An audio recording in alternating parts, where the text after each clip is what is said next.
आता महाविकास आघाडीची सभाही होते आहे. एकूण जो 12 ते 13 दिवस प्रचार चालला, आरोप प्रत्यारोप झाले, कसं एकूण तुम्ही विश्लेषण कराल? प्रचार योग्य पातळीवर होता? कारण बटेंगे तो कटेंगे हा जो नारा आहे या भोवती बराचसा वाद दिसला आणि त्यावर आरोप प्रत्यारोपही दिसले. भारतीय जनता पक्षाला वाद, धार्मिक वाद, जातीय तेढ निर्माण केल्याशिवाय कोणती निवडणूक लढताच येत नाही. विकासाच्या मुद्द्यावर त्याने कधी निवडणुका लढल्यात का? कोणतीच नाही. ना जम्मू काश्मीरची, ना हरियाणाची, ना झारखंडची, ना महाराष्ट्राची, ना देशाची. जात, धर्म आणि त्यात तेढ निर्माण करून हे जे बटंगे आहे ना, ती समाजाची वाटणी करायची. महाराष्ट्रात त्याने तेच करण्याचा प्रयत्न केला. महाराष्ट्रामध्ये अनेक प्रश्न आहेत. बेरोजगारी आहे, महागाई आहे, आरोग्यविषयक आहेत, रस्ते आहेत. अवस्था अत्यंत गंभीर आहे. उद्योग महाराष्ट्रातून बाहेर चाललेले आहेत. त्याच्यावर कोणी बोलताना तुम्हाला दिसलं का? भारतीय जनता पक्ष आणि त्यांच्या बरोबरचे जे त्यांचे पुरस्कृत पक्ष आहेत बरेचसे, सगळ्यांनी फक्त हाच विषय घेतला आणि निवडणुका अशा प्रकारे लढण्याची या राज्याची परंपरा कधीच नव्हती. ती भारतीय जनता पक्षानं सुरू केली.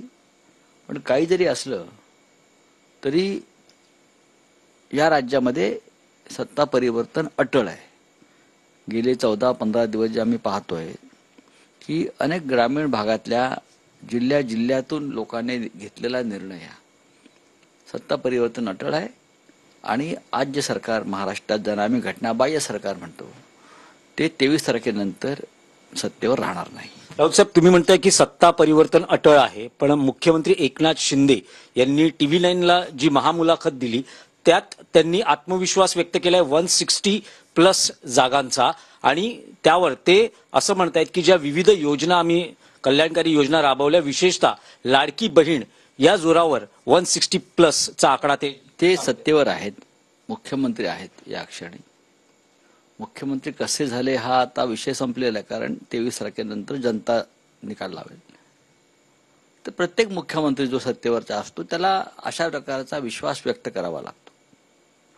त्यांनी असं कोणतं महान कार्य केलं या महाराष्ट्रामध्ये?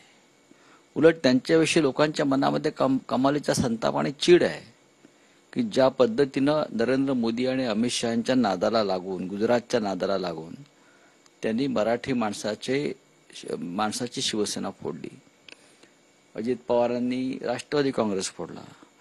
हे या राज्यातल्या लोकांना पसंत नाही. तुम्ही 1500 रुपयांना महिलांची, बहिणींची मतं विकत घेण्याचा जो दावा करताय तो त्यांना प्रत्यक्ष तेव्हा मतदान होईल तेव्हा कळेल आम्ही काय सांगतोय.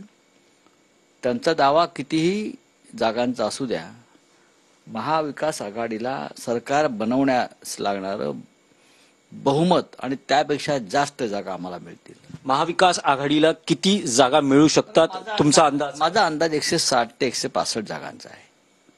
160 ते 165 पर्यंत आम्हाला जागा मिळतील. पण कोणत्याही परिस्थितीत बहुमताचा आकडा जो आहे हा आम्हाला नक्कीच मिळतो आहे. महाविकास आघाडीला 160 ते 165 जागा तुम्ही म्हणतात, त्यात नंबर 1 ला कोणता पक्ष असेल? महाविकास आघाडी. हे आता कसं काय सांगू आम्ही? कोण पहिला क्रमांकावर, कोण दुसरा क्रमांकावर, कोण तिसरा क्रमांकावर, आम्ही एकत्रच आकडा देतो. काँग्रेस आहे, मोठा पक्ष आहे, राष्ट्रीय पक्ष आहे. ते आमच्यापेक्षा जास्त जागा लढत आहेत. विदर्भात त्यांना वाटायला जास्त जागा आल्या आहेत. राष्ट्रवादी काँग्रेस आहे, शरद पवार साहेबांची प्रचंड मेहनत घेत आहेत.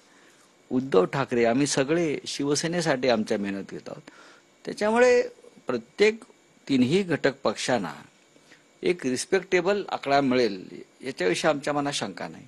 अमित शहा मध्यंतरी असं म्हणालेले आणि आता वारंवार हेही म्हटलं जात आहे की मुख्यमंत्री एकनाथ शिंदे यांच्या नेतृत्वाखाली आम्ही निवडणूक लढवतो आहोत आणि निकालानंतर आम्ही एकत्र बसून मुख्यमंत्री पदाबाबतीत पुढील निर्णय घेऊ.